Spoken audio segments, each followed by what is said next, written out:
do ponto de vista, do ponto de vista nutricional e estético.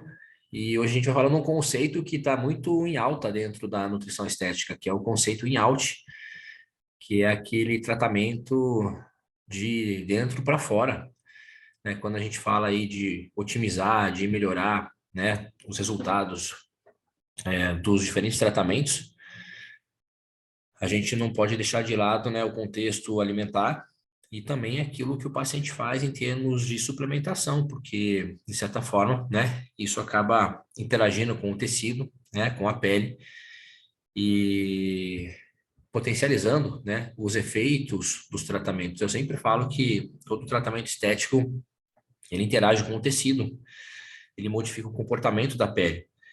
E isso gera demandas, principalmente nutricionais. Então, sempre que a gente pensa, né, em qualquer procedimento, tratamento estético, a gente tem que entender de fato, né, o contexto nutricional do paciente e fazer as devidas intervenções, porque é isso que vai trazer aí os melhores resultados para os nossos pacientes, tá? Então, para quem não me conhece, meu nome é Rodrigo Granzotti, eu sou biólogo, sou nutricionista, nutricionista clínico. Trabalho e atuo dentro de uma clínica de nutrição e de medicina estética avançada, então boa parte dos meus tratamentos, do meu atendimento clínico envolve, sobretudo, né, a parte estética e também saúde da mulher, né, um tema que eu gosto bastante de estudar e de atuar. E quem quiser conhecer um pouquinho do meu trabalho, né, do que eu estudo, tem aqui as minhas redes sociais, o meu Instagram.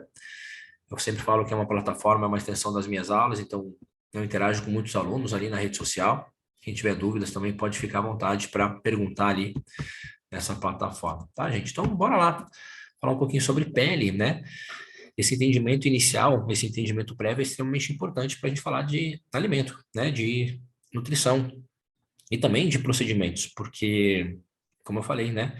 A pele é a estrutura que recebe, né, esses estímulos, então ela vai responder positivamente ou negativamente àquilo que a gente está fazendo.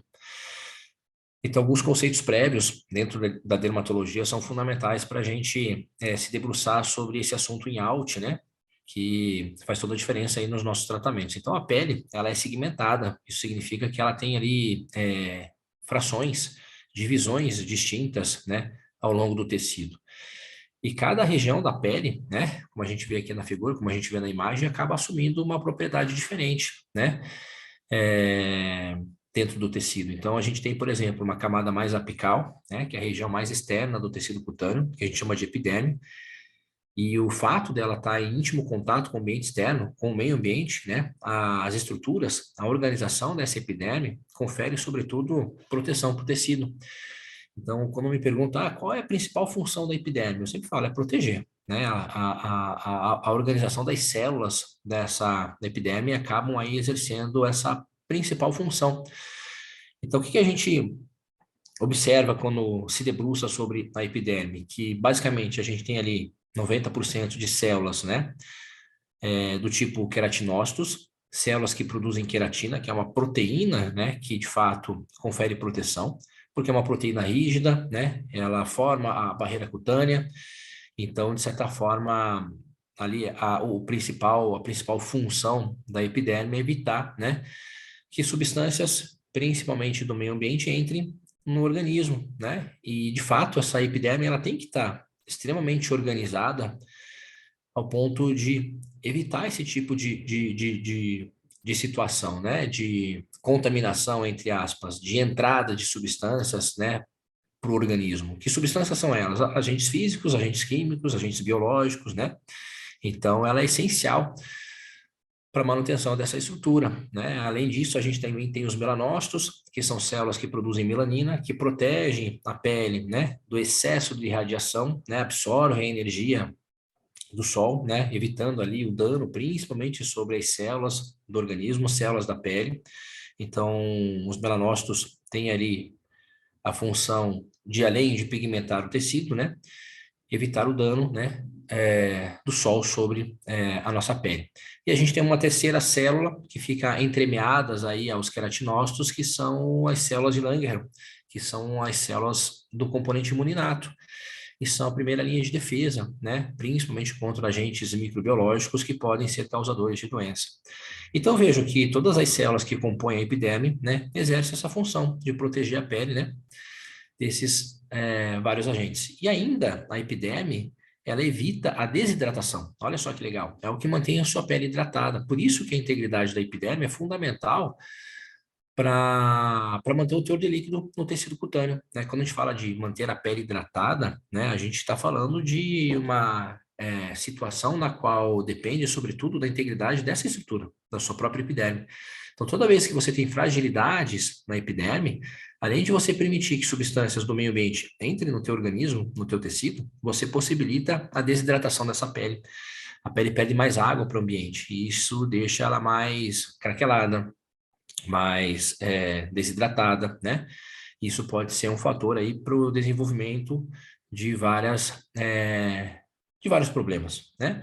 Eu sempre falo, uma pele desidratada, ela sobretudo não pode se submeter a um procedimento estético, né? É super importante a gente avaliar o contexto da pele do paciente, né? Pegar, tatear, olhar com carinho, para ir pensar, colocar esse indivíduo para um determinado procedimento, porque se essa pele está, como eu falei, né, desestruturada, isso não vai trazer o efeito desejado que a gente quer naquele indivíduo. E abaixo dessa epiderme, a gente tem uma outra estrutura, com uma organização totalmente distinta, né? E que já é formado por um tecido conjuntivo, a epiderme e tecido epitelial. A derme é tecido conjuntivo, né? Tecido conjuntivo propriamente dito. A gente tem aqui uma estrutura, uma substância que a gente chama de substância fundamental amorfa, de uma matriz extracelular que preenche os espaços que estão ao redor das células. Na epiderme a gente não tem isso. As células da epiderme, elas são unidas umas às outras, bem unidas, né? A gente chama aí de células justapostas, porque de fato você tem uma forte adesão entre um queratinócito e outro, entre o melanócito e um queratinócito e assim por diante. Então não existe espaço, não existe matriz na epiderme, né? Tanto é que na epiderme também não tem vascularização, né? Se você olhar nessa imagem, ó, os vasos sanguíneos, de fato, estão ali sustentados na derme. Inclusive, os nutrientes que chegam para a epiderme dependem da derme, né? Porque a derme tem vasos sanguíneos, né? Tem vascularização. Então, a gente está falando já de um tecido conjuntivo, de uma propriedade diferente. E, de fato, né, o objetivo ou a principal função da sua derme é promover a sustentação, porque aqui a gente tem uma arquitetura, uma estrutura que forma o tecido cutâneo, né? Então, o colágeno, a elastina, o próprio ácido hialurônico que está presente aí nessa matriz, né, nessa derme, sustentam a sua pele, dão estrutura para o tecido, né? E que, de fato, são responsáveis pela jovialidade da pele, né? Então, quando a gente pega uma pele de um indivíduo jovem, vamos pegar de um nenenzinho, né? A gente percebe que a pele desse indivíduo é extremamente macia, sedosa, né? Tem estrutura. Isso significa que a matriz, né, dessa pele jovem, ela é densa, ela está preenchida, né? E vejam, à medida que o indivíduo ele vai envelhecendo, que vai se tornando senil, né? As concentrações dessas substâncias tendem a diminuir, né? E não é só a fator idade que contribui para isso, mas fatores ambientais, estilo de vida, né? Hábitos alimentares, enfim, também são fatores que podem favorecer a redução, a diminuição dessa estrutura e contribuir com o processo de envelhecimento da pele. Então, a derme, ela é responsável pela manutenção da jovialidade do tecido, né? O que mantém tua pele jovem, de certa forma, tá? E logo abaixo da sua derme, a gente tem aí um tecido adiposo subcutâneo, que muitas vezes é incluído em algumas literaturas como hipoderme, né? Então a gente vai encontrar essas duas definições na literatura, né? Então, embora alguns autores coloquem, né, o tecido adiposo cutâneo como um componente da pele, né? Outros autores, outras literaturas, né, dissociam esse tecido da pele, né, colocando somente como um tecido adiposo. Mas independente desse conceito, né, teórico, a hipoderme, ela também interage muito com a derme. E eu costumo dizer que a hipoderme, ou esse tecido adiposo subcutâneo, ele é doador de células, né? Vários estudos mostram que, por exemplo, células mesenquimais que se desenvolvem nesse tecido adiposo migram para a derme e podem se transformar em fibroblastos, ou seja, podem contribuir com a saúde do tecido. Isso é uma coisa muito bacana. Então, isso mostra que por mais que a gente estude, né, a estrutura da pele, a anatomia da pele de forma segmentada, né, epiderme, derme, hipoderme, dentro de um contexto biológico, num sistema vivo, essa concepção ela não existe, né? E as diferentes regiões da sua pele interagem entre si. E isso é fundamental para a manutenção da homeostasia do tecido, né? Então, didaticamente fica mais fácil de entender, compreender, né, os conceitos por trás dessa estrutura, mas lembrem sempre que dentro de um contexto biológico, né, essas regiões elas têm uma íntima relação e isso é fundamental para regular a função, a fisiologia do tecido cutâneo, tá? Então, basicamente, essa é a anatomia do tecido. E toda vez que eu me proponho, como eu falei, a fazer um determinado procedimento estético, dependendo do que eu faço, em termos de procedimentos, vai interagir com essas três camadas distintas. E eu digo mais, né? Toda queixa estética que o paciente traz para o consultório também tem relação com essas diferentes camadas. Por exemplo, alopecia androgenética, ou alopecia areata, ou eflúvio telógeno, queda de cabelo. Basicamente, é um fator que acomete ali os anexos epidérmicos da sua pele. Por exemplo, o folículo piloso. Então, quando o paciente traz para o consultório, puxa, meu cabelo está caindo, né? Que região que está sendo afetada? Praticamente essa região do folículo piloso, que é uma estrutura derivada da minha epiderme. Quando o paciente fala, puxa, eu percebi que a minha acne aumentou no último mês. Que região que a gente está falando? Puxa, a gente está falando das glândulas sebáceas, estruturas que são derivadas da minha epiderme. Eu estou com a pele muito ressecada. Estou falando de perda estrutural de componentes da minha epiderme. Estou falando de flacidez. Estou falando aqui de perdas estruturais da minha derme. Estou falando de gordura localizada e celulite. Puxa, estou falando aqui de alterações, né, no meu tecido adiposo subcutâneo. Então, a depender da queixa que o paciente traz para o consultório, a gente tem aí diferentes regiões da pele que são acometidas. E também os procedimentos estéticos interagem com essas diferentes regiões, a depender da queixa desse indivíduo. E aí, olha só que interessante, né? A gente tem aí a pele, né, sendo influenciada por vários fatores. Eu costumo dizer que a pele, ela é uma estrutura muito dinâmica. Isso significa que ela responde, né, modifica o seu comportamento ao longo do tempo. E até mesmo ao longo do dia, né? Então, existem diferentes situações nas quais a nossa pele é influenciada. Então, por exemplo, hoje, aqui em Curitiba, está um dia muito frio. Essas alterações de temperatura, né? Elas já modificam, né, as estruturas da pele. Por exemplo, a secreção de sebo pelas glândulas sebáceas tendem a reduzir no inverno, né? A secreção de ceramidas pelos meus queratinócitos na zona granulosa da minha epiderme também tendem a diminuir. Isso reduz, né, o meu manto lipídico, o meu extrato córneo, isso favorece a desidratação. Então, talvez quem mora em regiões frias percebe que no inverno a mão, as regiões expostas ao frio fica bem mais ressecada, ao passo que no verão sua pele fica mais oleosa, né? Ou seja, essa influência direta da temperatura sobre a pele vai influenciar no comportamento do tecido. Mas a gente tem aqui a poluição também influenciando diretamente nas estruturas da pele, aumentando o dano oxidativo, o próprio tabaco, né, influenciando diretamente a organização da pele. Tem estudos que falam que a diminuição da produção de colágeno em tabagistas é de 14 a 20% menor. Então, o simples hábito de fumar já é um fator que acelera, né, o processo de envelhecimento do tecido. Então, você tem uma perda de quase um terço de produção de colágeno, né, em pessoas que fumam. O próprio sono. Então, o sono é fundamental para reorganizar, para reestruturar a pele, né? Durante o sono, durante o período de repouso, é que você produz colágeno. Então, você precisa dormir para você reestruturar a sua pele. Principalmente quem faz procedimento estético, o sono é fundamental porque você está jogando estímulo no tecido que vai produzir colágeno ao longo do tempo.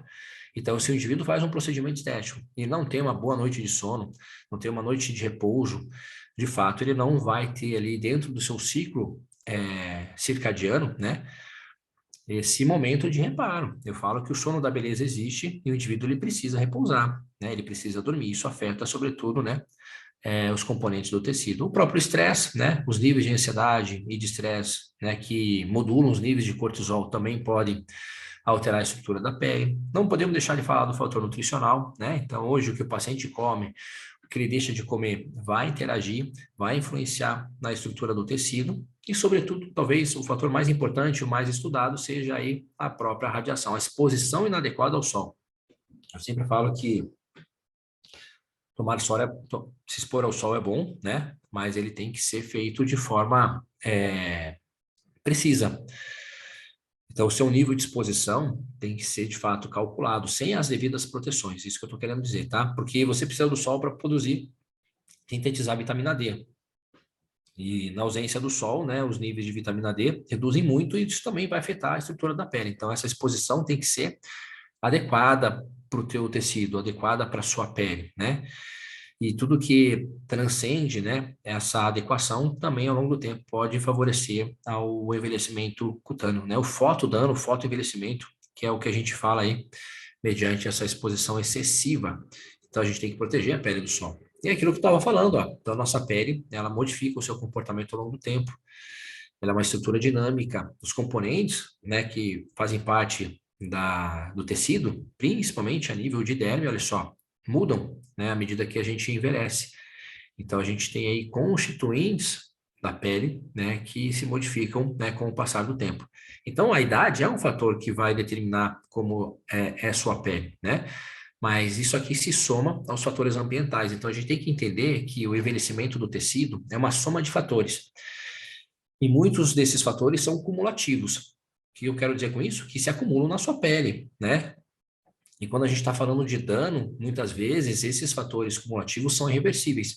Por isso que a gente tem que cuidar do tecido, né? Cuidar da pele ao longo do tempo, né? É isso que vai determinar como a minha pele vai envelhecer lá na frente. Até a gente tem aí um conceito recente que tem entrado muito forte na nutrição, na estética, que é o banco de colágeno, né? Que é o que eu faço ao longo do tempo, principalmente quando eu sou jovem.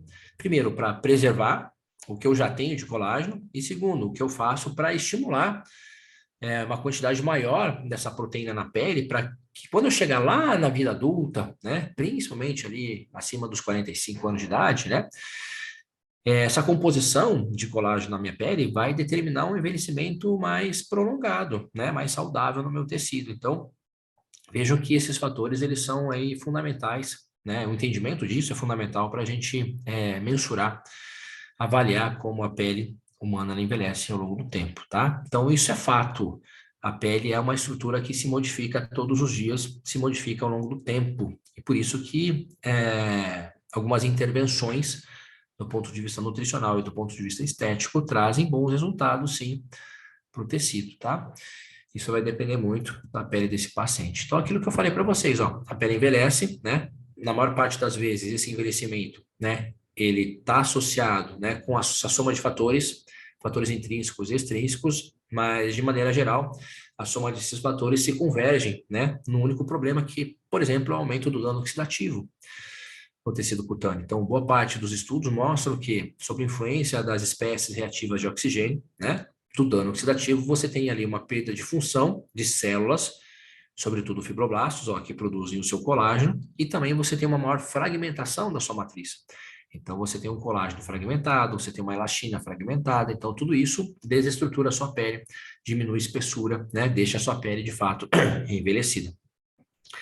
Então, dentro de um contexto nutricional, quando a gente fala de prevenção, principalmente, olha só, a maior parte dos ativos, né, do que a gente consome, tanto do ponto de vista nutricional como de suplementação, visa, sobretudo, diminuir a ação desses radicais livres no tecido, né? Então, os antioxidantes orais, eles são fundamentais para preservar a saúde da nossa pele. Então, talvez aí a gente já comece a entrar no contexto básico, ou no conceito básico dentro da nutrição estética, para, de fato, preservar o dano do tecido, né? O consumo dos antioxidantes orais. Então, dentro desse cenário, né, pensando no envelhecimento associado aí ao aumento da produção de radicais livres, o que a gente faz de principal intervenção é, de fato, elevar a capacidade antioxidante da pele desse paciente, que, olha só, diminui com fator idade, eu sempre falo que à medida que o indivíduo envelhece, né, obrigatoriamente a gente tem que aumentar o consumo de substâncias que reduzem o dano oxidativo, né? Então, quando o indivíduo chega lá por volta dos seus 50, 60 anos, né, as enzimas antioxidantes, glutationa, superóxido de mutase, catalase, naturalmente tendem a reduzir pelo próprio fator idade. Então, essa capacidade antioxidante desses indivíduos deixam não só a pele, mas outras estruturas mais suscetíveis. Então, não é à toa que muitas doenças se manifestam com mais frequência no indivíduo idoso, porque a capacidade dele se proteger desses danos é menor. Então, isso faz com que esse fator, né, esse fator idade, determine o quanto a gente coloque de antioxidantes para esses indivíduos. A gente tem que dar um suporte oral, porque eles de fato não têm a capacidade que tinham de minimizar ou de reduzir esse dano oxidativo. Então, obrigatoriamente, com o passar do tempo, com o passar da idade, a gente tem que aumentar, elevar essa capacidade antioxidante, porque a gente preserva as estruturas e também a pele desse indivíduo, né? Então, a gente vê nitidamente, ó, que uma pele envelhecida, né, ela é totalmente diferente numa pele jovem. Então, você vê que a organização, principalmente do colágeno, né, ou até mesmo a estrutura desse colágeno, se modifica ao longo do tempo. Então, quando você pega uma pele jovem, né, você tem ali as fibras bem definidas, né? Então, as fibras de colágeno, elas estão íntegras, configurando aí essa arquitetura que eu falei para vocês, que é fundamental para manter a estrutura de pele. À medida que esse indivíduo vai envelhecendo, você tem ali uma perda, uma fragmentação, uma desorganização. Isso deixa a pele mais flácida, com os vincos, com os sulcos, que são ali os sinais clínicos do próprio envelhecimento, né? Então, ao longo do tempo, você vê nitidamente essas alterações, essas modificações que podem culminar com o envelhecimento do tecido. E toda vez que a gente aumenta o dano oxidativo, principalmente a produção desses radicais livres, essa fragmentação que eu falei para vocês anteriormente está associada com o aumento da produção de algumas enzimas na pele, algumas proteases. E talvez a principal seja as metaloproteinases de matriz, que são enzimas, olha só, que são secretadas mediante a processos inflamatórios, a dano oxidativo, que fragmentam, quebram as proteínas de colágeno. Então, as metaloproteinases de matriz são secretadas quando você tem um dano no tecido, dano oxidativo, dano inflamatório e assim por diante. E essas enzimas, quando caem na sua matriz extracelular, elas têm afinidade pelas proteínas estruturais, principalmente pelo seu colágeno. E aí você tem uma fragmentação dessa estrutura. Isso aqui proporciona, sim, perdão, um envelhecimento do tecido, um envelhecimento da pele, tá? Então, muitas das estratégias que a gente adota, né, além de aumentar a sua capacidade antioxidante, é também de evitar ou diminuir a ação dessas metaloproteinases de matriz, né? Então, muitos compostos bioativos, como, por exemplo, a própria bioxina, né, que tem alfa-tocoferol, geranil, geraniol, diminui a ação, a expressão dessas enzimas, dessa metaloproteinase de matriz. Isso vai preservar a sua pele do dano, tá? Então, a gente faz essas intervenções também esperando diminuir a ação dessas enzimas na pele e preservando, olha só, o teu tecido. Então, aqui, por exemplo, uma pele envelhecida e, inclusive, fotoenvelhecida, né? A gente vê que a exposição dessa pele à luz solar, ó, reduz as quantidades de substâncias que são secretadas por esses fibroblastos. E, principalmente, olha só, reduz a fragmentação. Então, a gente tem dois exemplos aqui de pele que não é fotoexposta, que é saudável. Olha só como as fibras de colágeno, elas estão íntegras. Então, uma pele estruturada. Aqui não, olha só, a quantidade de substância que a pele, ou melhor, que o fibroblasto, ele secreta é bem menor. Ó, esse aqui é o raio de produção de substâncias, de matriz, de um fibroblasto saudável, não fotoexposto. Essa aqui é o raio de produção de substâncias de um fibroblasto exposto ao dano, à luz solar. Então, você tem uma quantidade bem inferior de colágeno, de elastina sendo produzidas e sendo secretadas, e você tem uma grande quantidade, olha só, de metaloproteinases de matriz sendo produzidas, olha só, fragmentando essas estruturas da sua pele. Então, aqui a matriz, essa celular, ela começa a ficar danificada. Como eu falei para vocês, isso aqui é cumulativo. O dano permanece ao longo do tempo, né? Por que que permanece? Porque as proteínas de colágeno têm um tempo de meia-vida muito longo. Você vai pegar, por exemplo, no tempo de meia-vida do colágeno, né? Essa proteína na pele, ela tem aí pelo menos 15 anos de tempo de meia-vida. Então, vejam, é uma proteína que fica muito tempo no organismo, né? O turnover dela é muito lento. Então, 15 anos sofrendo dano. Ela vai levar, em média, 30 anos para sair completamente da sua pele. Então, é uma proteína muito exposta. E qualquer tipo de ação de dano que acontece no tecido vai se acumular, vai permanecer, porque é uma proteína de longa duração. Então, a gente tem que cuidar, né, da qualidade desse colágeno, dessas proteínas, para manter o máximo de integridade possível desse colágeno e, sobretudo, né, manter uma pele saudável, tá? Então, o fato dessa proteína ela ter um tempo de duração muito longo no seu organismo, os danos que acontecem na sua pele, enfim, são extremamente extensos. E é por isso que a gente tem que cuidar, né? Então, olha só, quando você expõe a sua pele a esses fatores extrínsecos, a esses fatores que danificam o teu organismo, que aumenta a produção de radicais livres, ó, essas células, elas produzem substâncias, citocinas, que também vão acelerar o processo de degradação. Então, interleucinas, as enzimas metaloproteinases de matriz, fatores inflamatórios, como o TNF-alfa, olha só, moléculas de adesão que migram ou que promovem a migração de células imunológicas para o tecido. Olha só, cortisol, que degrada o seu colágeno, enfim. Então, essa exposição inadequada, né, a esses fatores extrínsecos que danificam a pele sempre vão ser um fator de risco para o teu organismo. E nas mulheres, gente, a gente tem um outro fator que também compromete muito a saúde do tecido cutâneo, né? Que, associado aos fatores ambientais, mantém ali, ou não, né? Dependendo do contexto do paciente, a saúde do teu tecido cutâneo. Então, por exemplo, nas mulheres, a gente sabe que o estrogênio, esse hormônio sexual, ele é fundamental para estimular as células da pele. Inclusive, né, na menopausa, que é o período onde você tem ali o cessamento do seu ciclo menstrual, a diminuição da produção do estrogênio, né? As células da pele, o fibroblasto, ele envelhece mais rápido. Eu sempre falo que na mulher o estrogênio é um hormônio anabólico para o tecido. Ele que é um dos principais estimulantes por fibroblasto, para o fibroblasto produzir colágeno, elastina, para diminuir o dano oxidativo. Então, o estrogênio também tem um potencial efeito a reduzir, né, a produção de radicais livres na pele. E quando a mulher ela entra em menopausa, que ela para de produzir o estrogênio a nível de tecido ovariano, ela percebe muito essas alterações, né?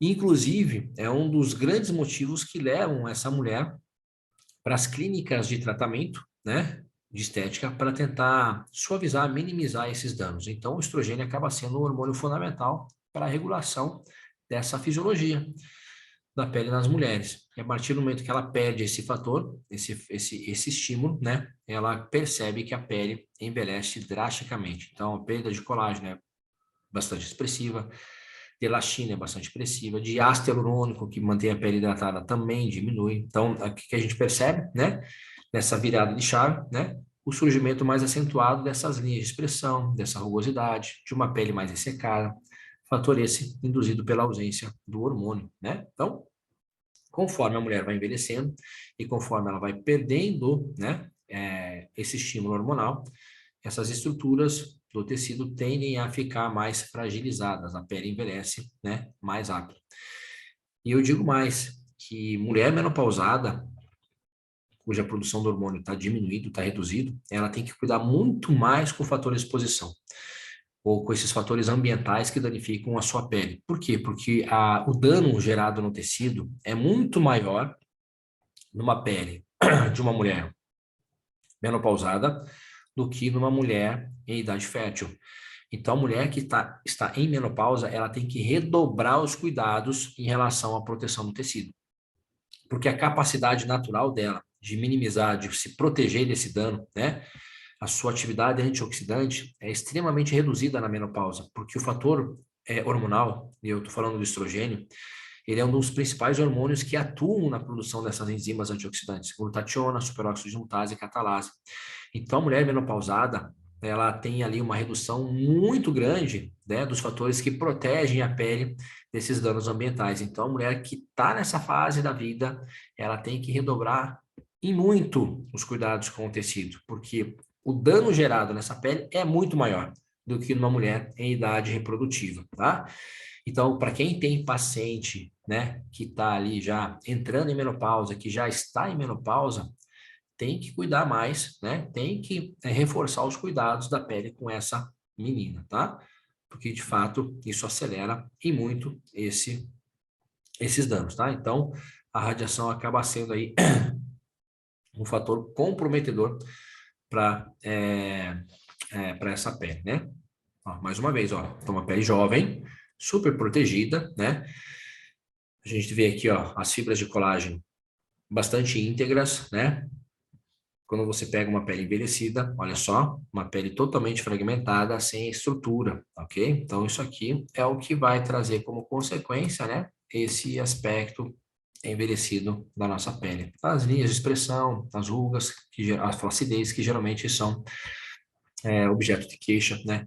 Nessas mulheres. Então, o que a gente observa aqui? Você tem uma grande produção de enzimas que degradam, né? Colagenases, metaloproteinases, proteases que degradam o seu colágeno, né? Em contrapartida, você tem uma diminuição nos mecanismos de síntese. Então, você mais degrada, né? Então, o turnover aumenta, você mais degrada do que você produz. Isso aqui é uma consequência do próprio envelhecimento, tá? Então, essas enzimas aqui, que degradam o colágeno, né? Geralmente, elas aumentam a sua expressão durante o processo de envelhecimento. E aí a gente entra já no contexto do tratamento, né, dessa pele. Então, como eu falei lá no início, tanto a alimentação quanto a suplementação, bem como os procedimentos estéticos, são fundamentais dentro desse contexto, porque previnem, né, e podem, entre aspas, reverter muito desses processos, né? A gente vê muitos casos de sucesso em consultório, onde a mulher ela engaja dentro de uma dietoterapia, quando ela faz a suplementação adequada e quando ela se submete, né, aos diferentes tratamentos estéticos para tentar rejuvenescer esse tecido. Então, tem que ser uma ação conjunta entre tratamento, entre alimentação e entre suplementação. Então, essa tríade, ela tem que ser levada em consideração quando a gente pensa em melhorar o aspecto do tecido. Então, a gente tem vários estudos que trazem essa relação de que alguns alimentos são funcionais para a pele. Alimentos ricos em compostos bioativos, carotenoides, vitamina C, né? Enfim, são alimentos que a gente deve incluir sempre no cardápio do paciente, porque protegem a pele do dano, né? Então,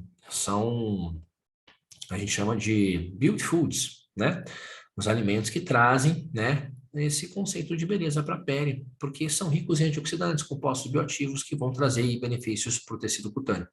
Ao passo que a gente tem alimentos que devem ser, de fato, evitados ao máximo, como, por exemplo, o excesso de açúcar, açúcar refinado, né, que aumentam ali a incidência de glicação, consumo excessivo de álcool, né, gorduras saturadas, enfim, então, aquela dieta mais industrializada, né, aquela dieta ocidental mesmo, que envolve muito os alimentos ultraprocessados, enfim, refinados, é um tipo de alimentação que para a pele ela não é interessante do ponto de vista estético, não vai trazer os benefícios que a gente quer para o tecido.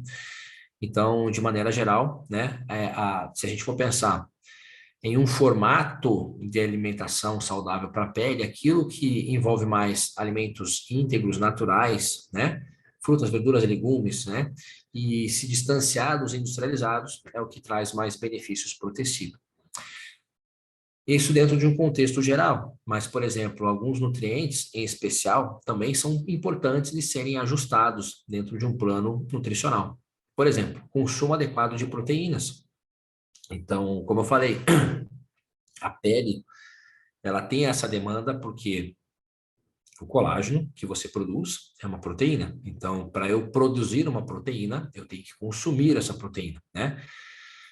Então, dietas muito restritas, com baixo consumo proteico, com um balanço nitrogenado negativo, vão aí afetar, né, a qualidade, a quantidade de colágeno que sua pele produz. Então, o que a gente vê na literatura? Em alguns modelos, né, de estudos, que o baixo consumo proteico, olha só, reduz a quantidade de colágeno no seu tecido. Então, se eu quero ter uma pele bonita, né, com uma grande densidade dérmica, o consumo proteico tem que estar adequado para a minha realidade. Então, uma das coisas que eu costumo sempre ajustar nas minhas pacientes mulheres, e principalmente nas mulheres que procuram por procedimentos estéticos, é a quantidade de proteína que ela precisa consumir. Isso é uma coisa importante, gente, que a gente tem que levar em consideração, né? Principalmente para quem vai fazer procedimento estético, porque eu estou jogando um estímulo na pele, eu estou jogando um estímulo no tecido que vai aumentar a atividade de células que produzem colágeno, sobretudo o fibroblasto. Se eu não dou substrato, se eu não dou condição para essa célula trabalhar, o estímulo que eu estou dando não vai gerar resultado nenhum, o paciente só vai gastar dinheiro. Então, lembre sempre disso. A equalização de proteínas é fundamental. E, de maneira geral, quando a gente pega a literatura, né, em termos de adequação proteica, nesse público, o consumo de 1,6, 1,8 gramas de proteína por quilograma peso é essencial para a gente ajustar esse balanço nitrogenado. Eu até estava estudando ontem sobre turnover proteico em mulheres. Olha só que interessante. Mulheres que praticam atividade física, em especial, perdem muito aminoácido pelo suor, em especial glicina e hidroxiprolina, que são aminoácidos que são extremamente importantes para a produção de colágeno. Olha só que maluco. Então, nas mulheres, a gente tem que levar em consideração justamente isso, aquilo que ela está consumindo, né, para ter o resultado desejado que ela quer ter do ponto de vista estético. Então, esse balanço proteico positivo tem que ser levado em consideração, porque diante de procedimento estético, com baixo consumo desse nutriente, a gente não vai ter resultados promissores, tá? Então, lembre sempre de pelo menos 1,6 gramas de proteína por quilograma peso. Ó. Então, geralmente, quem consome mais proteína tem uma estrutura de pele melhor. Ó. Então, você tem aqui, por exemplo, uma dieta low protein, que praticamente a densidade dessa derme é 50% menor. Olha só, dá para ver nitidamente, né? Nas duas imagens. Aqui você tem uma derme bem reduzida, quando comparado a uma dieta com alto consumo proteico, tá? Então, lembre sempre disso, que a proteína é extremamente importante, assim como também o carboidrato é. Então, hoje a gente vê ali muitas mulheres carbofóbicas com medo de comer carboidrato, não colocam um grão de arroz no prato com medo de engordar. Na verdade, isso aí acaba sendo mais um mito, uma falácia dentro da nutrição do que uma realidade, né? Carboidrato é extremamente importante para a produção de ácido hialurônico. Carboidrato é extremamente importante para a produção de energia, de ATP, que essa célula vai precisar ter para produzir colágeno. Então, a gente tem que pensar que a adequação de carboidratos é essencial para a manutenção de estrutura de pele. E eu abro mais um parêntese. Quem faz procedimento, quem ainda opta por tratar a pele com procedimentos estéticos, essa adequação ela é fundamental, porque você vai disponibilizar energia, né? Substrato para essa pele poder ali sintetizar os seus componentes, principalmente os componentes que fazem parte da sua matriz. Por exemplo, a partir da glicose que vem da dieta, eu faço glicina. Glicina é o principal aminoácido presente na proteína de colágeno. Mais de um terço dos aminoácidos presentes na proteína de colágeno é glicina. Então, tenho 33% de glicina presentes na molécula, ou na proteína de colágeno. E glicina eu faço a partir de glicose. Eu consigo transformar uma glicose em glicina. Se eu não tenho esse substrato, né, ao longo do tempo, olha só, o meu volume dérmico diminui. A minha capacidade de produção de energia na célula reduz. Então, vejam que eu tenho que ajustar obrigatoriamente o consumo dessa substância, porque isso vai ser um fator determinante também para a saúde da minha pele, tá? Então, gente, dietas low carb não combinam com procedimento estético. A gente tem que ajustar, a gente tem que equalizar para poder ali ter condição dessa pele trabalhar. Ah, professor, quanto que é ideal, né, em termos de quantidade? Eu sempre trabalho dentro de uma faixa de 45% a 55% do valor energético total, né, pensando ali em consumo de carboidratos, para tratamentos estéticos. Então, eu fico sempre nesse intervalo, tá? E, lógico, existem carboidratos que são mais interessantes, né? Como eu falei, os carboidratos refinados, o carboidrato de padaria, talvez não seja mais apropriado pensando em saúde de pele, porque aumenta a glicação, porque aumenta a glicotoxicidade e assim por diante. Então, a gente tem formas, ou a gente tem carboidratos mais interessantes para colocar na dieta do meu paciente, né? Então, eu tenho os carboidratos que vêm ali dos legumes, eu tenho os carboidratos que vêm das frutas, eu tenho os carboidratos que vêm dos cereais e assim por diante, os integrais, né? De maneira geral, aquilo que está presente numa matriz alimentar. Esses sim são os mais adequados para esses indivíduos. Olha só, então se eu aumento o consumo de açúcar, né, principalmente o açúcar refinado, né, eu aumento a taxa de glicação. Se eu aumento a glicação, eu diminuo a espessura de pele, né? A gente vê aqui, por exemplo, ó, um indivíduo controle que não tem uma pele glicada e um indivíduo que tem uma pele glicada. Glicotoxicidade, excesso de açúcar, olha só, diminui muito a espessura dessa pele, tá? Isso aqui está associado ao próprio envelhecimento, então tem que cuidar com o excesso ou o tipo de açúcar que o paciente consome. E o tipo de gordura também é fundamental, né? Então, as gorduras mono e poliinsaturadas são mais saudáveis para a minha pele. Ao passo que, olha só, a gordura saturada, né? Ela diminui a produção dos componentes da minha matriz. Então, o próprio colágeno reduz quando eu aumento o consumo de gordura saturada e o ácido hialurônico também diminui à medida que eu aumento o consumo de gorduras saturadas, tá? Então, a gente tem que prestar atenção também no tipo de gordura que esse indivíduo consome, pensando em qualidade de pele. Então, excesso de gordura saturada é prejudicial para o tecido, tá? Então, tem que cuidar com o tipo de gordura. E aí a gente pensa, né, nos procedimentos. Então, o que que eu quero quando eu ajusto a alimentação do meu paciente,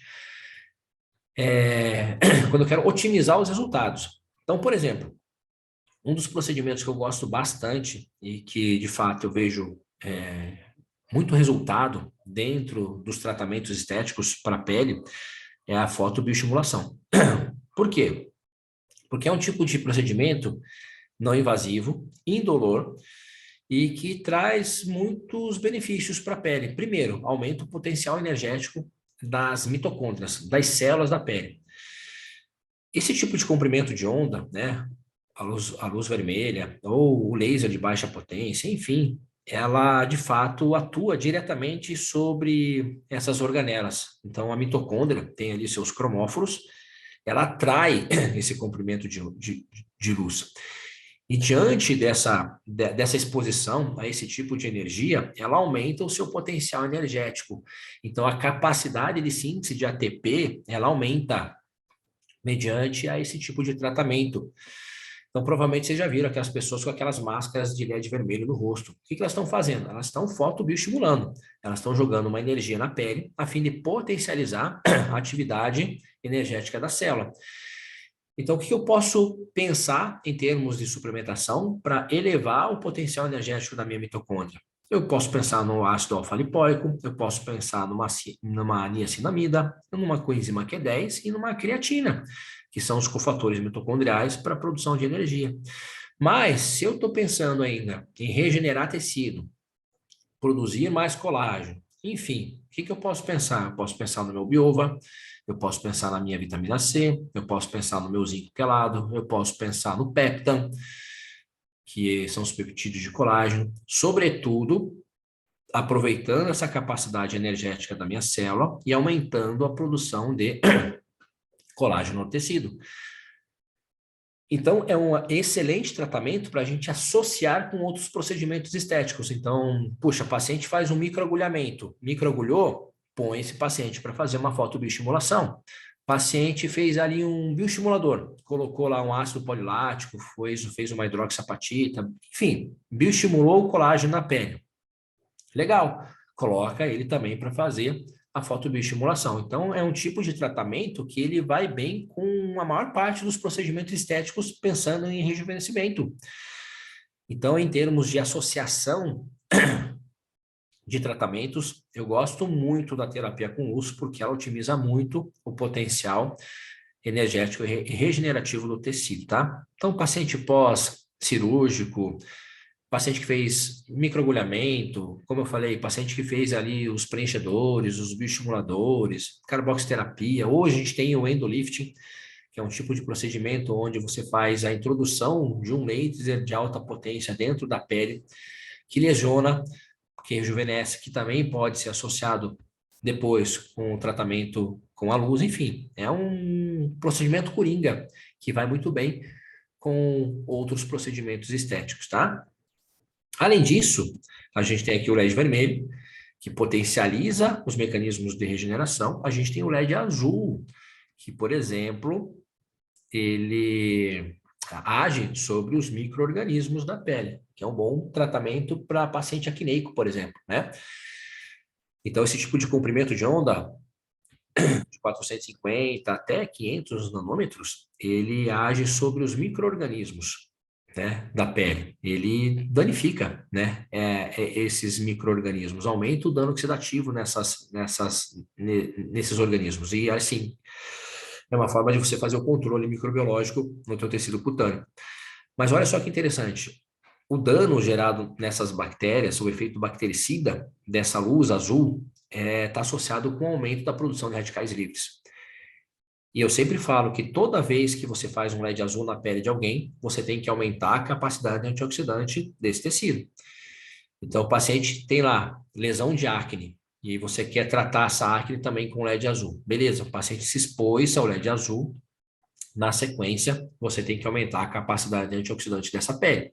E a gente usa a bioxina, que é um excelente antioxidante, riquíssimo em geranil, que vai atuar sobre esse dano oxidativo, mas a gente pode recompor também os níveis de glutationa, que são dependentes de cisteína. Por isso que a N-acetilcisteína entraria aqui como um precursor dessas enzimas antioxidantes. Então, eu aumento o sistema antioxidante de suporte, né, a suplementação oral, mas também melhoram a atividade e o sistema antioxidante endógeno desse paciente. Então, todo tratamento que envolve a luz azul, que é bactericida, que afeta esses micro-organismos, aumentam o dano oxidativo.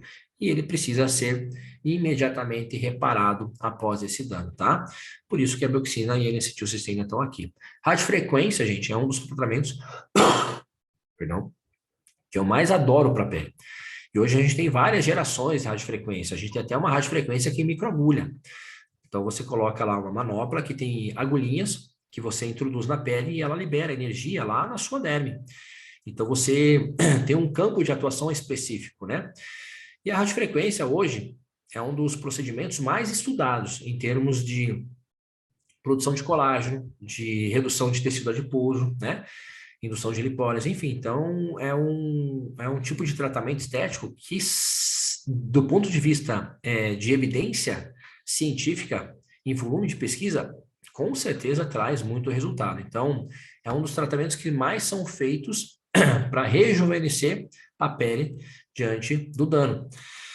Assim como também a gente tem a ultrassom microfocado, que é um outro tipo de procedimento que também, associado à radiofrequência, promove rejuvenescimento do tecido. Por quê? Porque estimula, olha só, a formação, a atividade dos seus fibroblastos, aumentam a vascularização, né, no tecido, isso aqui aumenta o aporte de oxigênio e nutrientes, essenciais para o mecanismo de reparo. Então, tanto a radiofrequência quanto o próprio HIFU, ultrassom microfocado, acabam sendo aí interessantes do ponto de vista estético, né?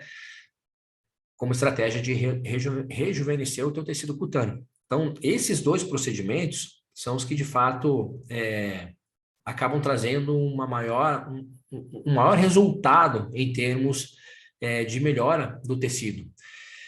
Só que esse tecido, quando ele sofre influência dessa energia, né, térmica, os dois, na verdade, né? Então, tanto a radiofrequência quanto o ultrassom microfocado acabam tendo como resultado, né, estético uma influência direta dessa energia térmica que é liberada no tecido. Então, ambos funcionam aí em altas temperaturas.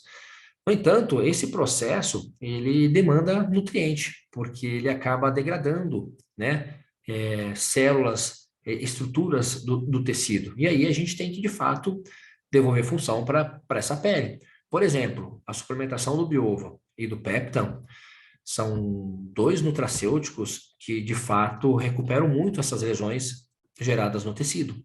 Então, esses procedimentos, eles, de maneira geral, obrigatoriamente, têm que ter esse tipo de intervenção antes durante e depois do procedimento estético, né? Então, por exemplo, o Biova, que tem ali nesse nutracêutico, né? É, os peptídeos da membrana, né, da casca do ovo, que é riquíssimo em hidroxiprolina, ele vai ter um estímulo de reparo excepcional sobre o tecido cutâneo. E associado aos peptídeos de colágeno, vão potencializar ainda mais esse efeito. Então, quando o paciente se propõe a fazer radiofrequência, HIFU, ou até mesmo os bioestimuladores, né, uns 30 dias antes, a associação do péptida com o biova, com uma vitamina C, enfim, vai ser essencial para a gente ter, sim, um bom resultado diante do procedimento, né? Então, olha só, pensando, por exemplo, na melhora dessa flacidez dérmica, né? O que a gente pode pensar em termos de protocolo nutricional, suplementação, né? Os peptídeos de colágeno, né? Que vão dar ali os aminoácidos, o estímulo dos peptídeos bioativos sobre essa pele, o ácido hialurônico, que vai devolver hidratação para esse tecido, o Biova-Bio, que, como eu falei, tem os peptídeos da membrana do ovo, é riquíssimo em hidroxiprolina, né? Então tem um potencial de estímulo enorme sobre as células da pele, em especial sobre os fibroblastos. A vitamina C, que junto com o bioferrim, acabam também sendo cofatores para a produção de colágeno, né? Lembrando sempre que, para produzir colágeno, eu preciso, além da vitamina C, eu preciso de ferro, um ferro biodisponível. Por isso que eu coloquei aqui o bioferrim como uma suplementação essencial para a produção de colágeno, em especial nas mulheres que tendem a perder mais ferro do que homens. Por isso que o ferro é essencial na manutenção ou no ciclo de colágeno, na produção de colágeno no tecido, tá? Por isso que eu coloquei o bioferrim aqui, tá? Quando a gente pensa em bioestimuladores, que são ali a introdução de substâncias diretamente na pele. Então, é um tipo de tratamento mais invasivo. Então, eu acabo aplicando diretamente sobre o tecido, né, sobre o tecido cutâneo, substâncias que potencializam a atividade dos fibroblastos. Na verdade, os bioestimuladores, gente, eles atuam ou eles aumentam a produção de colágeno porque induzem um processo inflamatório na pele. Então, toda vez que você introduz hidroxiapatita, o ácido polilático, você está introduzindo substâncias que promovem a migração de células imunológicas para a região estimulada. Então, eu coloquei, por exemplo, uma hidroxiapatita na região de face. Esse produto que entrou a nível de derme mais profunda, enfim, promove a migração de células imunológicas para o local onde você introduziu essa substância. Essas células imunológicas tendem a fagocitar essas substâncias, englobar essas substâncias como um corpo estranho. Só que quando elas fazem isso, essas células imunológicas começam a secretar uma infinidade de citocinas, inclusive citocinas pró-inflamatórias. E isso é um caminho, ou um gatilho essencial para o processo de reparo, ou para o estímulo de colágeno na pele. Então, o que eu tenho que pensar? Que esse processo inflamatório, ele tem que acontecer. Eu tenho que deixar essa pele inflamar nesse período, porque essa resposta inflamatória que vai estimular a produção de colágeno na sua pele. Então, tudo que acontece imediatamente após o procedimento, eu tenho que deixar acontecer. Eu não posso fazer intervenção nenhuma. Então, eu não posso entrar com antioxidante, eu não posso entrar com anti-inflamatório. Então, durante 7 a 10 dias, eu tenho que deixar essa pele trabalhar. Eu só entro com os estímulos para a produção de colágeno, os antioxidantes, logo após os 10 dias de procedimento, porque eu já gerei todo um cenário pró-inflamatório, que já teve resolução e que já estimulou o colágeno no tecido. E aí eu entro com o biova, entro com a vitamina C, entro com o ácido hialurônico, entro com a bioxina, tudo para otimizar o resultado e preservar ainda mais essa pele do dano, porque eu não quero degradar aquilo que eu acabei de produzir. Então, eu tenho que pensar que minha atividade é antioxidante, minha atividade é antiglicante, os meus estímulos têm que estar acontecendo ao longo do tempo. E os bioestimuladores, gente, são procedimentos que têm ali, pensando em tempo de ação, de duração, de pelo menos 12 meses. Então, é um tipo de suplementação que obrigatoriamente o paciente vai ter que fazer nesse período, porque são quase um ano estimulando o colágeno na sua pele.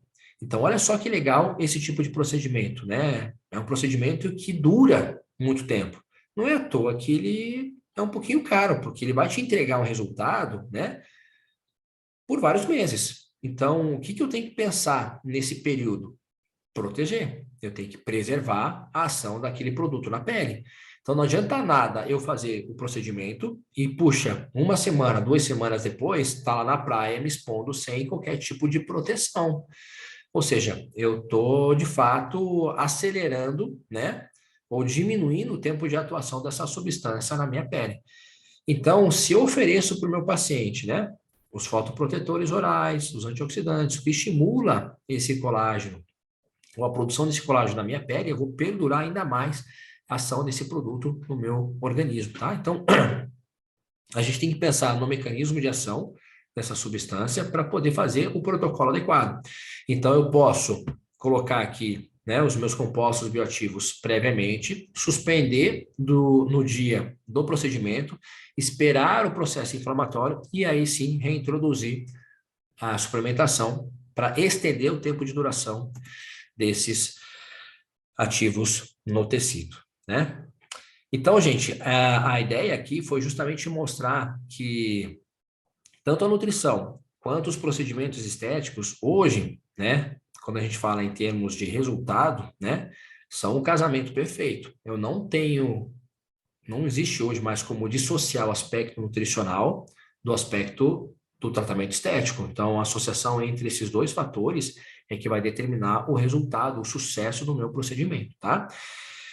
Então, a gente vê o quanto a nutrição, a suplementação são essenciais dentro das clínicas de estética. E a ideia aqui é justamente explorar esse universo e a gente poder ampliar ainda mais, né, esses resultados dos nossos pacientes, tá?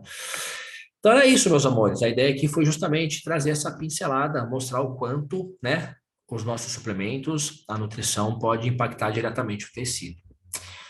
Dúvidas? Dúvidas? Ali, o Biovabil não tem ácido hialurônico? Tem, Andréia. Tem, sim, na sua composição. Sim. Tinha Deixa eu abrir o chat aqui. aqui. Tá, André perguntou se tem. Tem o ácido hialurônico, mas o principal estímulo dele vem dos peptídeos da membrana do ovo, né? Isso que acaba trazendo uma melhor resposta sobre as células da pele, tá? Então, você vai pegar os estudos, né? Tem ali grande quantidade de hidroxiprolina nesse ativo, o que acaba trazendo esse estímulo sobre o tecido, tá? Link para o grupo do Telegram. Já deixei nos stories da Purifarma. Vou pedir para vocês entrarem lá no Instagram, só olhar os stories e o link já está lá. Bom, já vou estar colocando aqui. A Dani perguntou: quando eu faço o uso do Rakutan, o que podemos suplementar para diminuir o efeito oxidante? O Rakutan é uma vitamina A, né?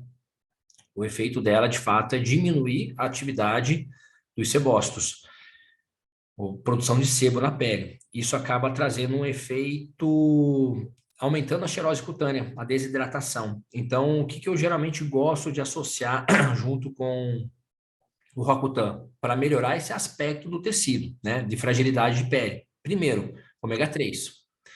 Então, uma das coisas que eu sempre associo aos pacientes que fazem uso, né, da isotretinoína é o ômega 3 e tentar sempre reparar essa barreira, porque de fato, quando a gente faz o uso do Roacutan, a pele tende a ficar mais craquelada. Você tem aqui rachamento de lábio, fissura de pele, isso é uma das consequências do uso da medicação. Então, a gente tem que reparar essa barreira cutânea. Então, o ômega 3 entraria, os peptídeos de colágeno entrariam nesse contexto, tá? Eu gosto bastante da histidina, que é um aminoácido que está presente, muito presente na pele, que é ideal para a função, para a manutenção dessa barreira cutânea, tá? Então, a gente pode melhorar, sim, o aspecto do tecido mediante o tratamento medicamentoso, tá? O ácido hialurônico entraria muito bem também nesse contexto, porque como é um tipo de medicação que aumenta a desidratação, o uso do ácido hialurônico poderia ser uma estratégia também oral e é interessante para a gente poder tratar essa pele. Tanto o uso oral quanto o uso tópico. A gente tem muitos ativos, cremes, enfim, que podem ser manipulados, feitos com ácido hialurônico a fim de melhorar a hidratação do tecido, tá?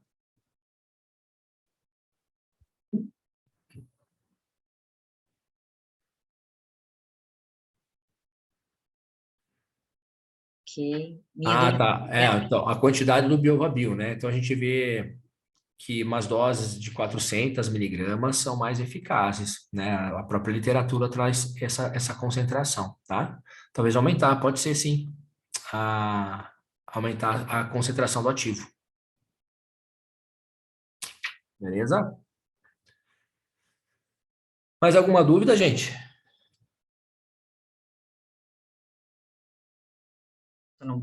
A aula vai ficar gravada, ok? Então, a gente vai estar disponibilizando ela a partir de amanhã à tarde, no Clube Boa. da Nutrição e também no canal do YouTube da Purifarma. Tá joia? Obrigada Beleza. a todos. Obrigada, Rodrigo, mais uma vez, pela Imagina. aula com a gente. Tá bom? Até uma próxima.